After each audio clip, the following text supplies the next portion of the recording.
Selamat ketemu kembali kita dalam fisika seri momentum dan impuls.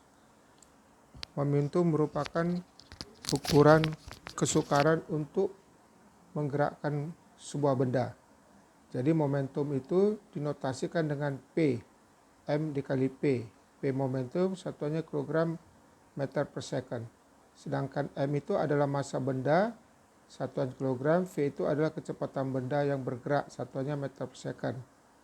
Nah, karena momentum itu merupakan besaran vektor, maka apabila benda dengan momentum P1 bergerak, katakan bergerak ke timur, P1, lalu P2 bergerak dengan membentuk sudut theta, maka besar resultan momentumnya P adalah akar P1 kuadrat tambah P2 kuadrat tambah 2P1 kali P2 cos theta. Nah, lalu bagaimana hubungan antara impuls dengan momentum? Apa itu impuls?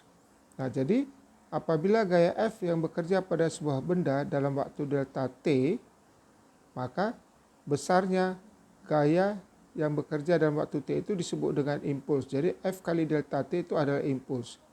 Nah, jadi impuls itu sama dengan momentum. Delta P sama F kali delta T. Ya, F gaya, delta T perubahan waktu. Sehingga kalau kita teruskan, kita turunkan, maka massa kali kecepatan ini momentum sama dengan F kali delta T. F kali delta T ini adalah impuls. Oke, kita lanjut ke tumbukan. Ya. Nah, pada tumbukan ya berlaku hukum kekekalan momentum. Jadi tumbukan itu bisa disebut juga dengan benturan atau tabrakan. Ya, jadi berlaku momentum sebelum tumbukan sama dengan momentum sesudah tumbukan. Jadi P sebelum sama dengan P sesudah. Jadi misalnya zat A dan zat B bertumbukan, tabrakan, maka momentum zat A tambah momentum zat B sebelum tumbukan sama dengan momentum zat A ditambah dengan momentum zat B sesudah tumbukan. Nah, jadi kalau kita rumuskan dia, maka massa A kali kecepatan A tambah massa B kali kecepatan B sama dengan massa A kali kecepatan A setelah tumbukan tambah massa B kali kecepatan B setelah tumbukan. Nah, jenis tumbukan ini ada 3, yaitu lenting sempurna atau E sama dengan 1. Ya, jadi ada juga lenting sebagian, yaitu besar E-nya antara 0 dengan 1 dan tidak lenting sama sekali atau E-nya sama dengan 0. Apa itu E?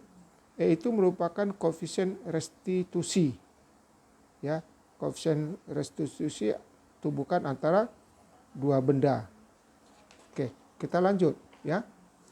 Besar koefisien restitusi itu rumusnya adalah E sama dengan minus dalam kurung V1 aksen kurang V2 aksen. Jadi V1 aksen itu adalah kecepatan benda 1 setelah tumbukan dan V2 aksen adalah kecepatan benda 2 setelah tumbukan. Nah, jadi V1 itu adalah kecepatan tumbukan benda pertama, V2 adalah kecepatan tumbukan benda kedua. Nah, kita ambil contoh ya. Nah, tumbukan lenting sempurna. Lenting sempurna itu koefisien restitusinya adalah 1. Jadi kita misalkan ini benda pertama bergerak ke kanan dalam satu garis lurus dan ini benda kedua bergerak ke kiri. Nah, benda 1 masanya 2 kg, kecepatannya 4 meter per second bergerak ke timur. Ini ke timur ke kanan ya. Dan benda kedua massa 3 kg, kecepatan 1 meter per second bergerak ke barat, ini ke kiri dalam satu garis lurus. Sehingga kalau ini ke kanan, ini ke kiri, nanti akan terjadi tabrakan di tengah ini. Nah, itu disebut dengan tumbukan. Nah, jadi jenis tumbukan di sini adalah sudah ditentukan, yaitu lenting sempurna atau E sama dengan 1. Nah, rumusnya tadi ini kan. Nah, jadi E-nya sama dengan 1. Ini kita masukkan 1 sama dengan minus V1 aksen kurang V2 aksen per V1 kurang V2. Ya. Nah, kita masukkan angkanya. Ya. 1 minus V1, ini minus kali minus jadi positif ini ya. Per V1-nya 4 dikurang. Ya. V2 karena dia bergerak ke kiri, ya. Jadi kita buat minus. Nah, jadi minus ini hanya sebagai tanda. Ya, jadi tanda negatif karena dia ke kiri, maka 4 dikurang minus 1, maka ini 5 kali 1 jadi 5. Dah, jadi V2 aksennya sama dengan 5 tambah V1 aksen. Ini pindah ruas ke kiri. Ini dia. Dah. Oke, nah sekarang kita masukkan ke rumus tadi ya.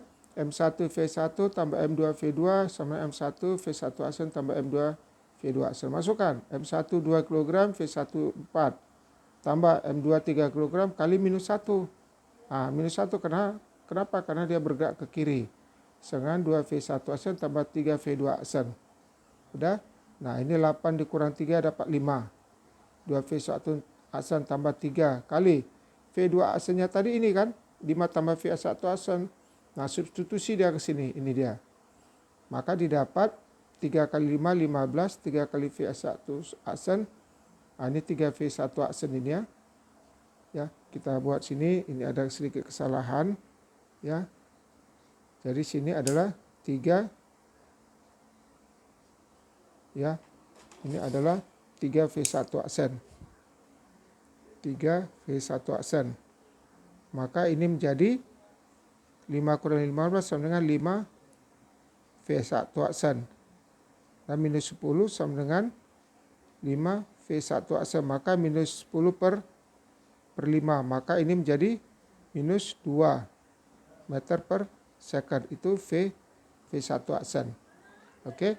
Nah sekarang kita masukkan. Ya. V2 aksen tadi 5 tambah V1 aksen. Dah. Nah ini ditambah, ini tadi sudah kita ganti ya. Jadi minus 2. Maka 5 dikurang 2 ya. Dikurang 2. Kurang 2 meter per second. Jadi ini menjadi V2 aksennya menjadi 3 meter per second. Nah jadi tanda plus 2 itu sama dengan benda kedua ini bergerak ke kanan. Ini positif. Ya, ini positif ini. Nah, ke kanan setelah tumbukan. Sedangkan benda di sini tadi yang benda negatif sini, tanda negatif ini kecepatan benda itu bergerak ke kiri. Jadi setelah tumbukan benda kedua bergerak ke kanan 3 meter per second. Dan setelah tumbukan benda pertama bergerak ke kiri 2 meter per second. Oke. Nah itu tadi contoh untuk tumbukan lenting sempurna. Nah sekarang kita masuk ke contoh kedua. Ya, bagaimana kalau dia tidak lenting sempurna tetapi lenting sebagian. Jadi lenting sebagian itu besarnya koefisien restitusi itu antara 0 dan 1. Jadi di sini 0,8. Oke, jadi benda pertama 2 kg kecepatan 3 meter per second bergerak ke kanan. Masa kedua 4 kg kecepatan 5 meter per second bergerak ke kiri. Oke. Nah, jadi benda pertama ke kanan ya positif 3 meter per second. Benda kedua ke kiri negatif 5 meter per second. Kita masukkan ke rumusnya tadi. 0,8 ya. V1 3 dikurang ya minus 5. Ya, dikurang minus 5. Jadi di sini ya ini tadi ya kurang minus 5 ya, jadi menjadi tambah 5. Oke ya, ini ada sedikit kesalahan. Oke, jadi 3 tambah 5 8. Jadi 0,8 dikali ya kali 8. Nah, kali 8 di sini. Kali 8 gitu ya. Oke. Berarti di sini V1 aksen ini 6,4 jadi ya. Ini jadi 6,4. 6,4. Jadi V1 aksen pindah jadi negatif jadi positif. V1 aksen ya. Nah, ini jadi dia ditambah ya. Tambah 6,4 itu adalah V2 aksen. Oke. Nah, lalu kita masukkan ya. Ke rumus ini tadi ya. M1 V1 M2 V2 masukkan angkanya 2 kali 3 tambah 4 kali V2 minus 5.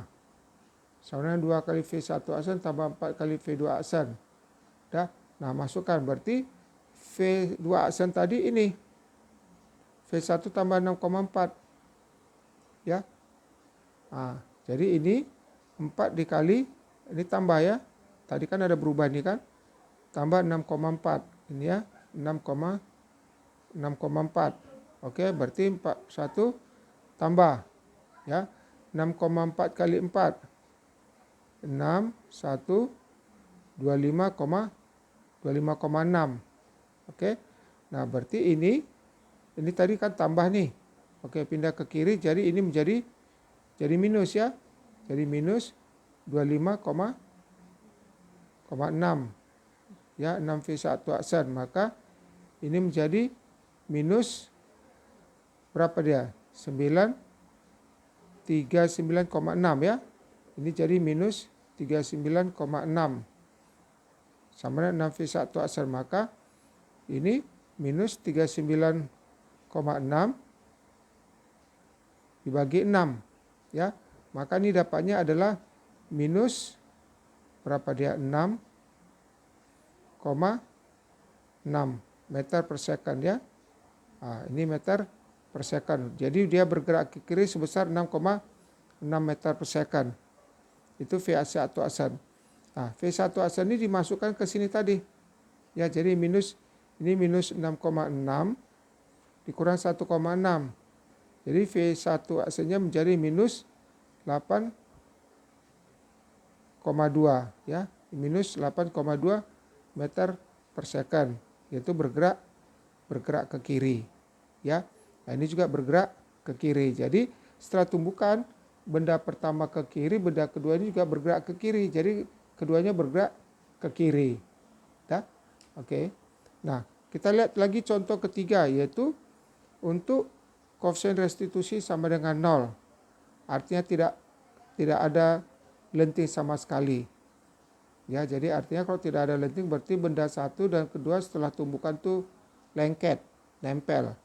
Nah, kita masukkan berarti E-nya 0, didapatkan V1 aksen, V2 aksen. Oke, kita masukkan angka-angkanya ya. Ini, maka didapatkan ini. Nah, jadi V1 aksen minus 6/5 meter per second, V2 aksen, V1 aksen juga minus 65 meter per second. Jadi setelah tumbukan kedua benda bergerak ke kiri dengan kecepatan 6/5 meter per second. Oke, sampai di situ kita lanjut nanti ke sesi berikutnya. Sekian. Terima kasih.